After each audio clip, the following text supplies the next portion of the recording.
The Dodgers get swept by the Cubs. The Cubbies take the season series over the Dodgers. When the Dodgers can hit, they can pitch. When they pitch, they can't hit. And they lose again. Also, more details on Blake Snell's setback. How big of a concern is it? Should we be concerned about this team? We're breaking it all down next on the Dodgers Nation postgame show. It's time for Dodger baseball. Tommy Tank strikes again, and the Dodgers lead 3-0. Gibby! Make Freddie! Tommy sets on the air, the other way, back it goes! Gone! One-of-a-kind player! One-of-a-kind season! And welcome to the Dodger Nation postgame show. My name is Doug McKain, credential member of Dodgers Media. You can follow me on X and Instagram at DMAC_LA. If you're new to the channel, welcome in the #1 Dodgers postgame show on YouTube. Hit the subscribe button, hit the notification bell, and even though your Dodgers lost, hit the like button. Would really appreciate that. We've got a lot to get into in this one. We're talking more Blake Snell, some more details, some more thoughts about Blake Snell, how this could impact his contract long term. We'll get into that in a little bit, but we've got to start with another one-run loss by the Dodgers to the Chicago Cubs. They lose by a final score of 7-6, and after taking those first two games against the Cubs in Tokyo, the Dodgers, they've struggled. They lost 4 of the last 5 against the Cubs. The Cubs take the season series over LA, and they win 4-3. And the Dodgers in the standings, they benefited from a loss from the San Diego Padres. Shout out to the Detroit Tigers. Gotta love the D. The Detroit Tigers, they go out there and they beat San Diego tonight. And that definitely, double me right here. Let me fix that. That definitely helped the Dodgers tonight not fall even further behind in first place. But now where the Dodgers are at, you look at the standings in the National League West. Dodgers a game behind San Diego at 16-9. San Diego at 17-8. So still, you look at their record. If you look at where they stand in Major League Baseball, the third best record in the sport behind the Mets and the Padres. But you don't want to hear that. I don't want to hear that. It's 25 games in. Yes, it's still small. You have 137 games left in this season. There was a lot of good that came out of this game, especially looking at some of the guys struggling that had good nights. Mookie Betts had a good night, goes 3 for 5. Eddie Pajes hit another home run. There were some bright spots, but this is a Dodgers team that ran into a Chicago Cubs team that they could face in the postseason. And what we saw from a Cubs team this series is you saw them take their walks, steal some bases, get sac flies, and they are an offense that's led by Pete Crow Armstrong. They hit another home run that definitely is a problem and could be a problem for the Dodgers in this one. And I think you look at where this team's at, they haven't played their best baseball, but still there's frustration knowing that you're in a bullpen game. And Ben Casperius, who had struggled the last time that they faced the Cubs, he comes out and he does a great job. Ben Casperius comes out and he was fantastic. He comes out, gets the ball in a bullpen game, and he did what he was supposed to do. He went through the Cubs lineup one time. He retired 8 of the 9 hitters that he faced, got the first 8 outs of the game. And you felt good about that because of where the Dodgers offense was. And both nights we've seen the Dodgers offense go out there and get a lead. In this case, it was in the top of the 3rd inning after a Michael Conforto walk. A couple batters later, Austin Barnes, we'll talk about his base running blunder that could have cost them in this one, might have led to this loss. Austin Barnes, he singled to left. Michael Conforto advanced to second. Shohei Ohtani, next batter, we'll talk Shohei Ohtani, how he's looking at the plate. Some big misses from him, expanding the zone. But in this at-bat, a nice piece of hitting. 2-strike hitting. He hits a single to right. That loaded the bases for Teoscar Hernandez a couple batters later. And Teoscar Hernandez has not had a great start to his season offensively. Defensively, he has struggled, but tonight was another reminder of why you re-signed Teoscar Hernandez, because the guy is an absolute dog. The guy is an absolute dog with runners in scoring position. Bases loaded after a Mookie line out, and he gets an RBI. That puts the Dodgers on top early. The 2-2. Line drive, base hit left field. Right guy, right spot. Conforto's in, Barnes is in. 2-0 Dodgers. Teoscar Hernandez, his RBI single to left, made it 2-0 LA, and they took a 2-run lead there. They get 2 runs on 3 hits there in the top of the 3rd inning, and you get the runs going early. You give the bullpen a chance to have some run support, and Benka Spears comes out for the 3rd. I thought he could have gone another out. He gets 2 outs, gets Kelly to fly out, gets Birdie swinging with a really nice slider down the zone, and then they go to Anthony Banda, and Banda has not been at his best this season. He let Happ reach on an infield single to 3rd. He walked Tucker. Thankfully, he got Turner to fly to right, but it was deep on the warning track, and JT just missed. It was a four-seam fastball right down the middle, so that wind kind of blowing in. He benefited from that. I see your comments down below. We got Friend M. Dodgers living on the Mendoza line. Camilo Herrera relying on home runs. Joe Mama saying what happened to small ball. Victor Banos. Noah Davis turned into Johan Ramirez. George, can we trade for Lux? So I see your comments, guys. Any super chats, I will definitely find them. So definitely fire away down below in the comment section. But the Dodgers take a 2-0 lead. And then bottom of the 4th inning, Anthony Banda starts the inning. He gets Bush to fly out to left for the 1st out, and then in comes Noah Davis. And Noah Davis is, like I said, he will probably end up being a trivia question, and the trivia question is, who's the most random Dodger you can think of from the 2025 World Series Dodgers? And it might end up being Noah Davis. Nice guy, all due respect, but yesterday was a tough situation for him to be put in that spot, especially when maybe kind of go for it there, especially all hands on deck. But tonight, he gives up the single to Swanson. He walks Horner. And then Pete Crow Armstrong, 2-0 count. He crushes a home run to left, 367 feet, to give the Cubs a 3-2 lead. Now, I don't know what kind of Dodger killer Pete Crow Armstrong is, but I'm sick of him. I don't want to see him again. I'm happy that the Dodgers season series is over with the Cubs, mainly because we won't see Pete Crow Armstrong again unless it's in the postseason. Pete Crow Armstrong has not hit more than 2 home runs against any team in Major League Baseball, but he's hit 4 in 10 games against the Dodgers. When he sees that Dodger blue, he sees red, and he's been incredible all season against this team. He got the raise in the roof. He's got the ear pierced. Dave Roberts said that he's friends with his son. Apparently, they're a part of the same friend group, so there's some familiarity there. So I don't know if he feels that much more comfortable around the Dodgers, but, man, he is a Dodger killer. Add him to that group. Carson Kelly, Christian Walker, Dodgers killers. And they get 3 runs on 2 hits in that inning. Then top of the 5th inning, Dodgers offense back at work. And they scored runs off Boyd, but because there was some unearned runs there, he was still able to put himself in a position to have a quality start. Miguel Rojas, he singles to center, one that bounced into the glove of Pete Crow Armstrong. So good to see Miguel Rojas, a guy that struggled at the plate all season long, get a base hit to start things off.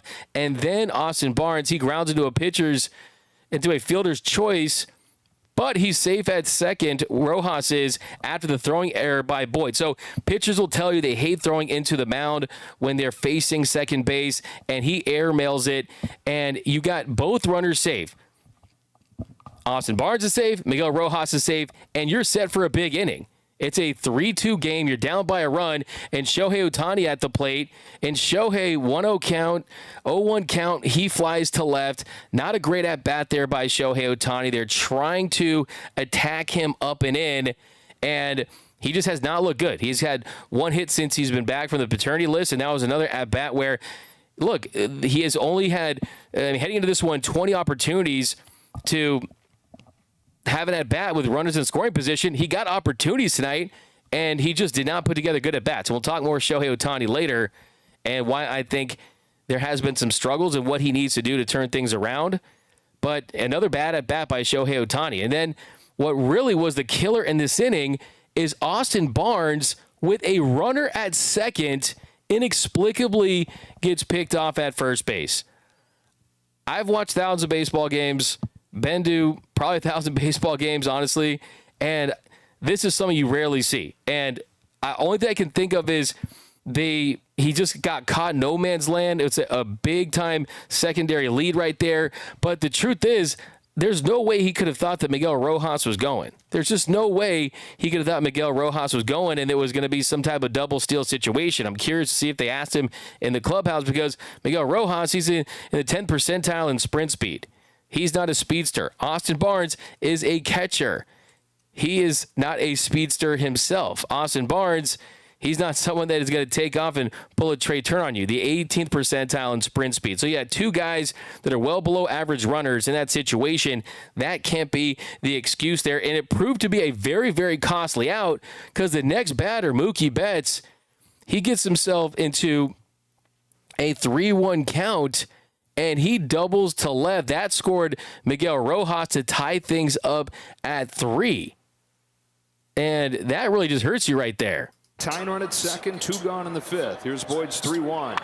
Betts pulls the line drive, base hit down the line, and he's tied the game, pulling a ball in the air to the left field corner. So very, very encouraging to see that because that is the classic Mookie Betts hit right there. Pulling a ball to left field, roping one, and it was a very positive night for Mookie Betts. A 3-hit night. He goes 3 for 5. Has the batting average up to 253. I talked about him earlier as far as the Dodger Blues, our biggest concerns right now. So great to see Mookie Betts have a 3-hit game. But, yeah, it's nice to have a tie game. It would have been better to have a lead in that situation. That Betts double could have scored multiple runs, but you get the pickoff there by Austin Barnes, and it puts him in a spot where you're giving away outs. You can't give away outs to a really, really good team like the Chicago Cubs, especially playing in windy Wrigley Field in April. You have to keep as many outs. You can't have those base running blunders, and then it proved even that much more costly because, fine, maybe Austin Barnes gets held up at third, maybe doesn't score on that play, but the next batter, Teoscar Hernandez, very first pitch, he sees a slider, and he does a great job getting those hands in. They try to get it in on his hands. He gets the hands in. He cranks it out, and the Dodgers, they get another 2 runs on that, a 2-run shot by Teoscar Hernandez. Cut it loose there. Teoscar Hernandez sends a high fly ball to deep left field. Haps back at the wall. There it goes. Teoscar Hernandez.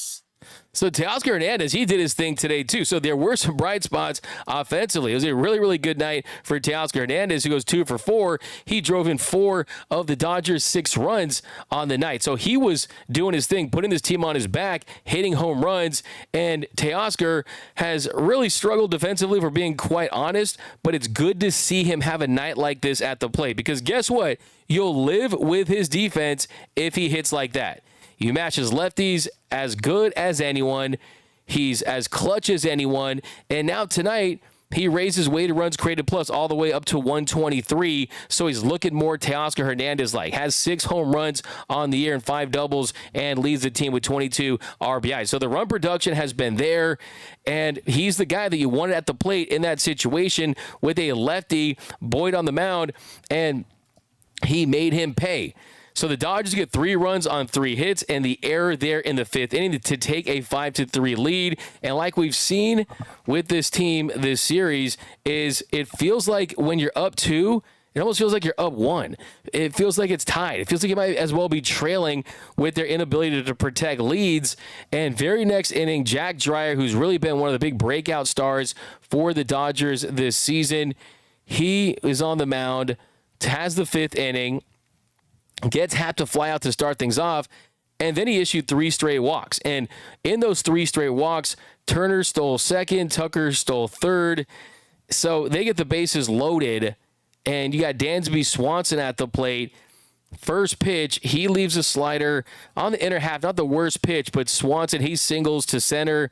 That scored Tucker and Turner, and that tied things up at 5. Very next batter, Horner, he hits a sac fly to right. That scored Michael Busch to make it 6-5. And then Crow Armstrong, he singled to center, and that scored Swanson to make it 7-5. So the worst appearance of Jack Dreyer's young big league career. You hate to see that. And like I said, wasn't the worst pitch. I think it's a good learning experience for him to be at Wrigley in a bigger game. Didn't have success. He has to learn from it. Deep ground ball up the middle. It's a base hit. Dansby scores, multi-hit game. Pete Crow Armstrong, RBI single. It's 7-5 Cubs. So it wasn't like there was a lot of hard contact. It was death by paper cuts, but yeah, a tough inning there. 4 runs on 2 hits for the Cubs. They take a 7-5 lead. And then top of the 6th inning, the Dodgers continuing to fight back. The much maligned, the most polarized, the player that has taken the most arrows and the most social media hates. His name is trending after every Dodgers loss for the last month, it feels like. That, of course, is Andy Pages. He steps up to the plate against Boyd. With 1 out, the Dodgers trailing, and Andy Pages, he gets all of this one, and he crushes another bomb to bring the Dodgers within 1. The team, and you just got to watch it. Fly to left field, sends Hap back. He's feeling for the wall, and he's watching it fly. Andy Pages continues to make up for the mistakes. So Andy Pages, give him a lot of credit. We got people talking about the bats down below. Jose Aguirre, Jack Dreyer had his rookie humbling moment. Yeah, I mean, you're going to have to make adjustments, and you're going to have to adjust back when the league kind of starts to figure you out just a little bit. So I'm not even worried too much about it, but in all seriousness, I do think that Jack Dreyer was due for a little bit of a clunker appearance, and unfortunately it happened today. Beer Sama says, but in all seriousness, we are being humbled right now. Hopefully this lights a fire under us. We got Trent. How about some call-ups? Let's shake things up in May. We'll talk about that in a little bit. Adam818 with the Fire Roberts. Hey, that World Series win feels like a long time ago, doesn't it? You guys are talking about Fire Roberts. I'm here for it, guys. Not that I agree with that, because you know I love me some Dave Roberts. Pretty much his #1 fan. But, hey, I like the passion. I like the passion you guys show, for sure. Decoy, we need him. Get rid of Noah Davis now. Pause greater than sign Muncy. That's from Ron Fig. Yeah, I mean, look at Andy Pages. He's one of the least of the Dodgers' problems right now. I mean, the truth is, we'll talk more about him in a little bit, but Andy Pages, after tonight, you are starting to see him climb up as far as his offensive numbers. And you're starting to see a clear picture what they were looking for. He's now an 86 weighted runs created plus, so he's 14% below league average. A couple days ago, we were talking about a guy that was well below league average, but now he's got 4 home runs and a double, 7 RBIs, and he's hitting lefties, striking out less.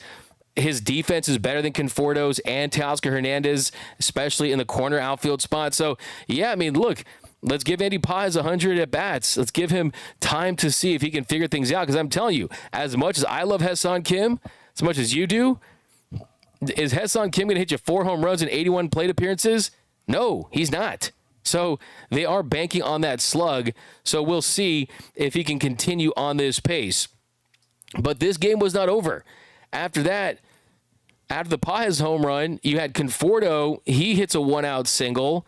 Then a couple of batters later, Austin Barnes, 0-2 count. He doubled to left to get Michael Conforto all the way to third. The Dodgers with runners on second and third, and Shohei Ohtani at the plate. You're thinking, wow, finally, we got what we were after.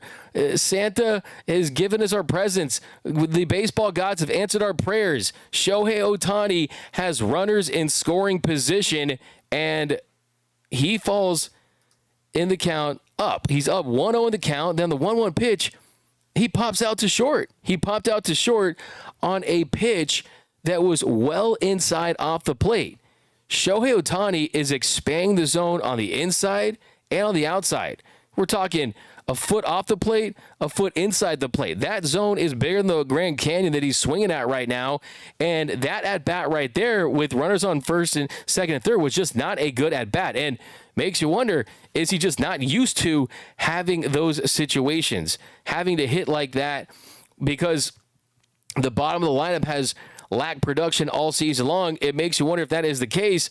But I don't believe that to be. And you look at Shohei Ohtani, and the expected numbers are still incredible.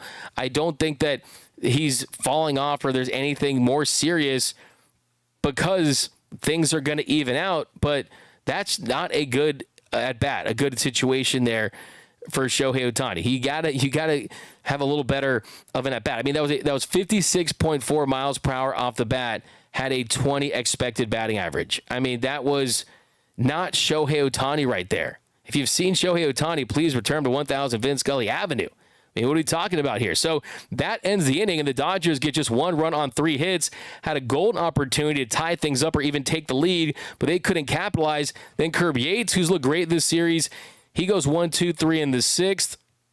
Then top of the 7th, the Dodgers get a leadoff single by Mookie Betts. They can't capitalize. Teoscar strikes out, and you get a couple outs after that. And then bottom of the 7th, Evan Phillips, he comes in, didn't look his best, fell behind against JT. Justin Turner ends up singling to center, gives up a stolen base. He walks Bush, but they get Bruin stealing at third. A great throw there by Austin Barnes. And Austin Barnes kind of hit his hand on the bat. Looked like he was grimacing a little bit, but thankfully he makes a really great play on it. And he got Horner to pop out. So that was a major play right there. And then bottom of the 8th inning, it was another great job by the Dodgers defense to keep this one in it. Luis Garcia, someone that he's on borrowed time with this team. He's in there, gives up another hit to Pete Crow Armstrong. Ken Griffey Jr. in disguise as Pete Crow Armstrong when it's against the Dodgers. Then he stole second. Then he walked Kelly, struck out Birdie, and with runners on the corners, Happ grounds into a double play. Really nice job there by Mookie Betts to feel it to make the strong throw. Really nice dig there by Freddie Freeman. And the Dodgers still had an opportunity with Shohei Ohtani batting in the top of the 9th. He comes up with 1 out, gets ahead in the count 2-0, and then he goes down swinging again, this time a sweeper down and in, and then Mookie Betts, he flied out to end the game. So the Dodgers, they drop 2 in a row to the Cubs. They fall 7-6. They dropped to 16-9 on the year. They out-hit the Cubs 11-8 and scored 6 runs in this one. No errors in this one for the Dodgers. So, yeah, give me your big takeaways. I'm going to start with mine, and my first one I'll say is, yes, it does feel like when the offense is offensing, the pitching isn't pitching. And you have to assume that at some point those two are going to align, that they're going to get production from the offense and the pitchers are going to cover innings and have success and go out there and be effective. You got some bad news, and we'll get into that in a second here with Blake Snell, some more information on that.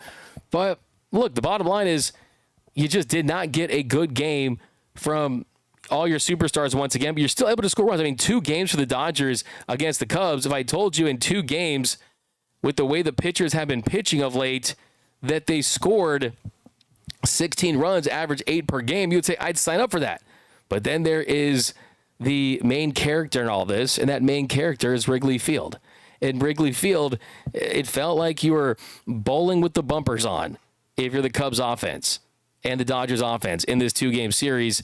So Midwest Coors Field for the Cubs tonight. But let's step into the box. Let's check out that box score, and then we're going to get into more of your comments, talk some Blake Snell. So on the pitching side, you got to feel really good about how the pitchers went up after it today. 2 2/3 innings for Ben Kasperius. No runs, 1 hit, 4 strikeouts. Anthony Banda went 2/3 of an inning, gave up a hit. Noah Davis, he's the weak link for sure. He goes 2/3 of an inning. He gives up the 3-run shot, gives up the bomb. He's got a 40 ERA on the year in his 2 games. And then you got Jack Dreyer. He's the other guy that struggled tonight. 4 runs on 2 hits in the 3 walks. Those 3 walks coming back to haunt him in that inning. Kirby Yates pitched well. Evan Phillips pitched well. And Luis Garcia benefited from some really, really good defense, but he's looked pretty good these last couple games. And you look at the offensive side for the Dodgers in this one, and look at the box score. Let's step into the box. Shohei Ohtani goes 1 for 5 with the strikeouts. Just has not hit well of late. I mean, Shohei Ohtani, where is our precious Shohei Ohtani king? And look, maybe I've heard people, I've talked to people covered him with the Angels. They say his season starts in May, in June, and this and that. But look, he's never been a great starter, but he still was a lot better this time than last year. And yeah, I mean, look, he just became a dad. I'm sure that's stressful. I'm sure his mind is in a couple different places, which is understandable. But you look at Shohei, I never thought I would see the day where his weighted runs created plus is down to 133. His batting average is 261. Basically, what Shohei Ohtani is right now, Shohei Ohtani is essentially Teoscar Hernandez. And Teoscar Hernandez is a really good player. He's not an MVP. But Shohei's really putting up Teoscar Hernandez numbers, but the good thing is the expected stuff kind of backs it up. Then Teo, he's my Dodgers dog of the game. He went out there, goes 2 for 4, had 4 RBIs, had the 1 strikeout, but he accounts for 4 of the Dodgers' 6 RBIs tonight. Teo was an absolute dog. The bat, when he hits, it totally justifies any bad defense. So got to give him some credit there for the Dodgers dog of the game. Dodger. Let's give Teo the Dodger dog of the game. He deserves it. Dodger dog of the game. And then Freddie goes 0 for 4. Tom Yedman goes 0 for 4. Andy Pajes, he goes 1 for 4 with the home run. Conforto goes 1 for 3. Nice to see him get a hit. And Rojas goes 1 for 3. Muncy goes 0 for 1 with the strikeout. Barnes goes 2 for 4. Really nice jump at the plate. But the Dodgers offense really stepping to the plate. The pitching just did not do the same. But let me know down below the comment section. Now we're going to go to all your takes. Give me all of your takes about this 2-game series loss to the Cubs. It wasn't clean baseball both nights. Yeah, you throw yourself into a bullpen game. The getting picked off by Austin Barnes really sticks out.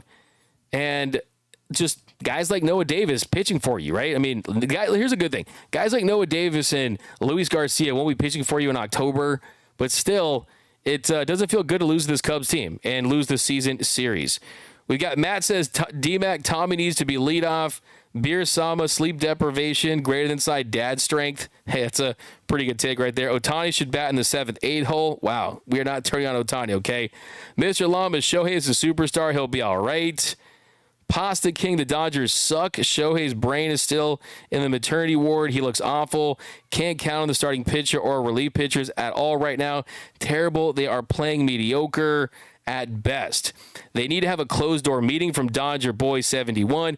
I mean, like I said on the show earlier today, I mean, the Dodgers are still in a good spot in the best division in baseball where you're in second place, a game behind the Padres and just the 3rd best record in baseball. Like I said earlier, it's like when you read headlines that Mark Zuckerberg and Jeff Bezos and Elon Musk have lost billions in the stock market. It's like, yeah, but they're still the richest guys in the world. The Dodgers are still one of the richest teams in baseball. Things aren't going great right now, and there's no doubt about that. Not sugarcoating it. And look, you can't lose. You can't lose at this clip for the remainder of the season, of course, and of what they showed lately. But look, I mean, you took 2 of 3 from Texas. You should have swept it for him for a walk-off. You lose a couple to a really good Chicago Cubs team. And you got to give those guys credit, man. That Cubs team has scored like over 31 runs more than the second best team in the National League. I mean, that offense is explosive. They are potent. I mean, geez, that team is, I don't know, I'm glad that season series is over. You guys are kind of crashing out a little bit. Dodgers are a joke right now. Good Lord, what's the panic about? They just hoisted the World Series trophy, and it's only April. Get real. Yeah, like I told people on the show today, last year the Dodgers at this time were 13-11. They went on to win 98 games, finished with the best record in baseball, and they won it all. But keep dropping your comments. Rusty Nail says the Dodgers have the oldest roster in the league. Unknown, no me, no credit. Chicago scrubs will get dominated by the Padres. Dr. V says, too many damn walks. We should have won both games. Absolutely. The walks were the killer tonight. the 3 walks by Jack Dreyer in that inning where he just did not have the command that we've seen him have throughout this season. And everyone's going to have a clunker, but unfortunately for Jack Dreyer, it happened in a bullpen game where they needed him to be better. When he walked Turner, the slider he was missing. When he walked Bush, the slider he was missing. So the slider just wasn't catching the bottom of the zone like we've seen it catch all season long, and it led to some walks. And it's unfortunate because if Jack Dreyer just pitches somewhat closer to what we see from him this season, the Dodgers, they most likely win tonight. And unfortunately, that just was not the case. But, a tough night. Let's see what we got down below from the Dodgers clubhouse. By the way, Will Smith wasn't available today. Kind of hurt his wrist a little bit yesterday on that tag, so we'll see if anything comes of that. They're going to really, really be careful with him all season long. So you're going to probably see some Austin Barnes for sure. See if there's anything else from Dave Roberts and company. It looks like they want to get the heck out because I'm not seeing any updates, any quotes from Chicago. Okay, so keep dropping your comments down below, and we're going to talk a little bit more about Blake Snell. So really the biggest story today in Dodgerland is about Blake Snell, and it's about how big or small him being shut down is. The Dodgers, they've shut down Blake Snell, and Snell, he has really just hasn't really started at all for this team. I mean, you look at the start that he's had, and you got more walks than strikeouts. He has been in a position where I think he's anxious to I remember talking to Blake Snell, and he was so excited to be a part of this Dodgers organization and play in front of 50,000 fans and really just kind of get things going. But he did not look like Blake Snell. I mean, 7 runs, 2 earned in 9 innings. I mean, that's just not the kind of Blake Snell that's won a couple of Cy Youngs. He just made 2 starts for the Dodgers, has 8 walks and 4 strikeouts. Now, Blake Snell's a weird pitcher to figure out because when he's good, he's elite. When he's bad, he's injured and he's struggling. And we talked about this on the Dodgers Dugout Live, so you want to go back and watch that today, you can for sure. But he has 2 Cy Youngs, but only 1 All-Star team. That's really interesting. And to me, what that says is the first half of the season is not where he thrives. That's not where he's at his best. And for Blake Snell, they need him healthy. Dave Roberts did say that they're going to send him back to LA, get more imaging done, and then go from there. That is the plan right now. He was supposed to throw a bullpen session today at Wrigley Field, but they scratched that after he had discomfort in his shoulder while playing catch. So instead of playing catch and instead of having another bullpen session today, they sent him back to Los Angeles to get more imaging done. Now, he was placed on the IL for shoulder inflammation on April 9th. He threw a 30-pitch bullpen session over this past weekend down at Globe Life Field in Texas when the Dodgers were taking on the Rangers. And it looked like all signs were pointing to a extremely short stint on the IL where they were debating whether or not he needed to make 1 rehab start or if he was just going to face live hitters and be back when the Dodgers take on the Braves on the road in a couple weeks, right? Towards the end of this month. But everything changed because he's just not feeling right. The shoulder's not bouncing back like they had hoped for. So we'll see. I mean, we'll see if this is something that's just, okay, we're being overly cautious, or is this something where you say to yourself, uh-oh, could this be a bigger problem?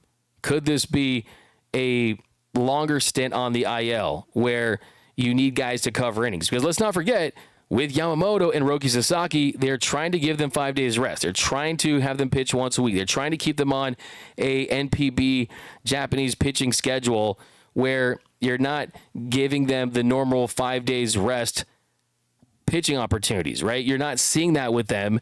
And then on top of that, you've got Tyler Glasnow, who's dealt with injuries throughout his career. You've got Dustin May and Tony Gonsolin that are working their way back. So I think that one thing I want to say in all this is there's this weird debate out there. Should Shohei Ohtani pitch again? Should he not pitch again? Should he be back in a couple months? Is it okay for him just to be back in October? I think it feels like there's going to be a necessity. People think that the Dodgers have this depth of pitching. Yeah, they do on paper, but can you really count on all these guys to make every single one of their starts, to go 5, 6, 7 innings in every single one of their starts? I think that Shohei Ohtani pitching is more of a need than some type of depth luxury piece. They need Shohei Ohtani on the mound. They need it. I think it's utterly ridiculous for anyone to think that he shouldn't pitch again. They need him to pitch. They need that surefire bona fide ace that he is when he's at his best. So I don't think they have that luxury to say, oh, you just rest, make 8 to 10 starts all season. Because when baseball comes at you quick when it comes to the pitcher's injuries, and just like that, you could be in a situation where you need Shohei Ohtani. Then when it comes to Blake Snell, just want to point something out. So Blake Snell is on a 5-year, $182 million deal. And the deal had a $52 million signing bonus. They gave that and that back on January 20th. They split the rest of the annual salary at $26 million every single year. AAV, he had $13.2 million in deferred money every season. So he was making $64.8 million just in 2025 this season with the signing bonus alone. But it's really interesting. There's a conditional $10 million club option for the 2030 season, and that club option could be exercised if Snell has a qualifying injury that is specified in the contract, and he spends 90 or more consecutive days on the injured list due to the qualifying injury, and he has not been traded. So that's pretty interesting right there. I mean, imagine getting a 37-year-old Blake Snell, 37-38, at a $10 million club option if he has to spend more than the 90 or more days on the IL due to that qualifying injury. So it's pretty interesting right there to see what that is and kind of read into that contract situation. So I do think that the Dodgers are going to be in a position where you're going to have to rely on these guys. You still have, and also too, I saw something silly. Oh, that's why you don't sign a free agent pitcher. That's why you don't give a pitcher all that money in free agency. Do you not realize they signed Yoshinobu Yamamoto as a free agent, and he's the best pitcher in the National League and possibly the sport? Okay, so, and they also gave him the biggest contract that anyone's ever given a pitcher at $325 million. And I see people out there saying they should have signed Max Fried. They should have brought back Jack Flaherty and Blake and Kevin Walker Buehler. Okay, keep that same energy because this is the Blake Snell experience. Last year, he had an ERA at almost 10 at one point when he was dealing with injuries in his first starts of the season. First 9 starts of the season, he struggled. And then he went on a tear where he had a 1.23 ERA in over 80 in the third innings down the stretch and was the best pitcher in baseball. So I want to be optimistic about this one. He's someone that, I mean, shoulder injuries, like I said, I get the Jason Schmidt PTSD. I get the Jason Schmidt PTSD when I hear of a former Giant pitcher signs with the Dodgers. And, yeah, I mean, Jason Schmidt, he made all of, for his career with the Dodgers, Jason Schmidt, 6.02 ERA, made all of 10 starts. So, hey, let's get at least 8 more starts from Blake Snell so he can break Jason Schmidt's record. So I do think that, hey, if the Dodgers lose a pitcher, I do think that you got to be aggressive. Sandy Alcantara could be available. He hasn't looked good in 4 starts, but he's going to be traded. He's got another year of team control. Jack Flaherty, hey, trade Jack Flaherty for Jack Flaherty again. Trade back Walker Buehler. I mean, you got to win with this team this year, man. This is the oldest roster, and I just hope that these injuries don't make the Dodgers think, oh, well, we tried to do all of our work in the offseason. The guys got injured. Oh, there's that. Because I'm telling you, this window is not as big as you think it is. I mean, it isn't. You got to win World Series the next couple of years to maximize that for this chapter with Freddie and Mookie and Shohei Ohtani. And Shohei's just got to step up. He really does. Better at bats. He's expanding the zone. It's frustrating to watch but I have confidence that he's going to turn around. But, yeah, you got to take advantage of this run. But a couple more comments here, guys. Keep dropping it down below. We got oldest roster, so no dynasty. I mean, I think, look, if you win two, if you win 3 in the next 5 years, if you win 2, honestly, like a baseball dynasty is 2. And we have not seen a repeat champion in the National League since the Reds of the late 70s. We haven't seen a repeat champion since the 2000 Yankees. I mean, 2, 3, that's a dynasty, especially when you're not having to rebuild, right? You're not going 2016 Cubs. You're not going 2021 Braves. You're consistently in the mix. So I would beg to differ on that one right there. Let's get older and bring in Arenado. He wants to win. That's from Trent. We got Jose Del Rancho saying Flake Snell. Come on now. Pepe Renteria. Glass now sneezes and goes on the IL. Maywell. Come on, man. You guys are rough tonight. You guys are being rough. But you know what, though? This is the show where you guys know I pride myself on giving you guys a voice. And that's why if you say some out-of-pocket stuff, I got to hit you one of these. Bruh. Or one of these. Finish him. But looking for that comment of the show here in the Dodgers Nation post-game show. A couple more here. Delirium says it's all unraveling in an epic way. 25 games in. Third best record. I have one number for you guys, and that's 137, as in there's 137 games left. The Mitchell ought to have full takes for tonight. Our Mookie Betts has really not gotten it going offensively all year. Tonight we saw hard contact. We saw him get 3 hits. And then what are we going to start saying about Andy Pages? If Andy Pages has a good series against the Pirates, I mean, you can make a case that he's the Dodgers outside of Ohtani, Betts, Teoscar, Freddie Freeman, Tommy Edman, that, I mean, really, you could say he's the Dodgers' one of their best hitters, and Will Smith as well. So, I mean, outside of that, I mean, you would put Pages in front of Conforto, Rojas, Muncy, and Barnes, and Chris Taylor. So, let's start putting a little bit of respect on Andy Pages' name. He's got to get the on base up. He's at 284 right now, 366 slug, but he's certainly trending in the right direction. I don't think he's the main problem. We got Javier said he can't field the ball. These clowns ran Lux out of town, and we sure miss him. That's from Eddie Hernandez. Baby Step says National League putting Dodgers on their toes. This is good so they won't become complacent. Frankie Zito, zero panic. Dodgers will go on a heater. Something needs to be done about Muncy. That's from Sydney. Healy, it's all down to Ohtani. Victor Banos, DMAC, any news on Kopech and Gratterall? So, yeah, the news on Michael Kopech, he threw his second bullpen session. He's on the mend for sure. I think you'll see him at some point in May, barring any setbacks. But he did throw a bullpen session last Tuesday.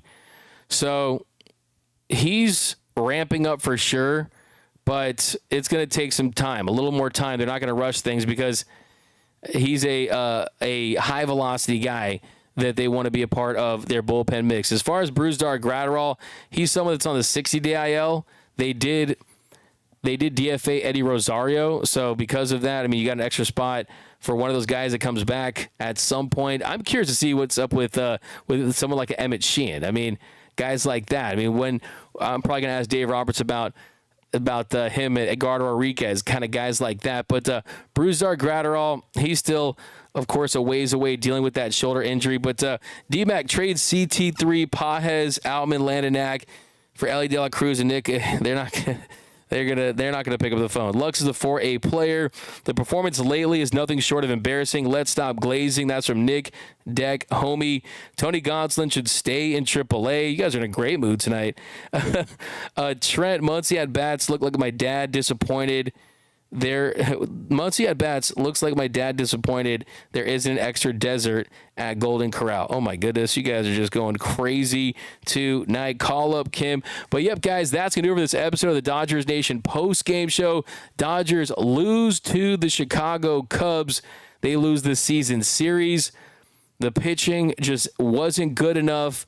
Offense was better, but the Dodgers struggling to put together a complete game against an above-average opponent. You got Yoshinobu Yamamoto and Paul Skeens to look forward to on Friday. It's feeling like a heavyweight title fight. I will be there. We'll be doing a